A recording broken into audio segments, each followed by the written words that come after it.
My hope was to be a board-certified chaplain. I had been told during my MDiv and also with my just other chaplains that I knew that it was really a good idea to pursue board certification, and that is some advice that I would give to anyone who's interested in chaplaincy, is do the MDiv, do the full 4 units of CPE, for many reasons. I mean, not just for yourself, to develop professional skills and competencies, to develop good boundaries, but also obviously for the patients and families. By having all that experience and going through the certification process, you know, it's a win-win situation. Don't be afraid to explore different types of ministries. And even if you think you are destined to be a preacher at a small church, maybe you're destined to be a chaplain, or maybe you're destined to do homeless ministry, or, you know, any number of types of ministry. You know, because this is a safe place to explore that. This is what this community is for, is to take classes that you never thought you would take before, to learn about ministries, and to really find what speaks to you. I really tried to stay in touch with people over the years, to stay in touch with chaplains that I knew, and also, you know, people in the healthcare field too. Like, I've really tried to update people when I move. You know, you move a lot, I think, sometimes when you're first sorting out your career too. But even though I moved 3 times since then, I managed to really stay in touch with people. I've really only stayed in touch with a couple professors, but I think I would periodically send them Christmas cards or email them, or, you know, just send them thank you notes now and then. I sent Professor Patton a thank you note last year when I was feeling particularly grateful, because she was a real mentor for me. And I had actually a friend who knew me when I was first going into my ministry, and he said, take time every week to write about one of your patients.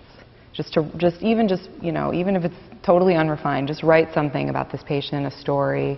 And so I haven't done it every week, but I did try to do that relatively frequently and relatively faithfully. And so over time, I developed this big giant list of really interesting chaplaincy stories, you know, about different patients, and sometimes maybe tying in like a scripture verse or some theological concept. And so I tried to really just work on even just putting something down onto paper. There is a publication called Plain Views, which is a chaplaincy online publication, and that is actually not very difficult, or at least it wasn't for me to publish in. So I just sent a ministry story to that, and then through that I met someone else who said, we'd like to use this for this publication. And I said, okay. And then I preached a sermon at my church, and then, you know, put that on the website, and someone else read that and said, we'd like you to share this on, you know, in the Archdiocesan newsletter. And so, you know, bit by bit, I think it just kind of unfolded. And I think part of it is just making the time and making the effort to follow up with people.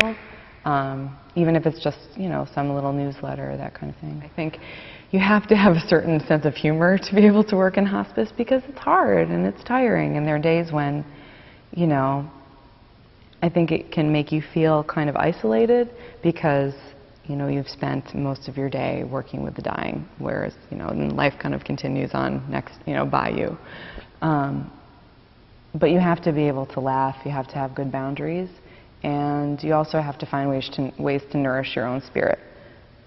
For me, you know, I go to church, I sing in my choir, and I also actually teach voice at night for fun, so that's a good balance with the end-of-life ministry, I think.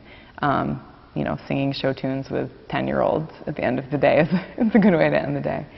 But I think pace yourself, you know, in your ministry. You know, we have all these ideas, and we're so excited to, to really just care for people and heal people and bring, you know, God's presence to them, and it's great, and it does happen. But I think just to be gentle with yourself, and to not try to do everything all at once, and to really pace yourself, and to take breaks, take vacations, and to try not to do it on your own.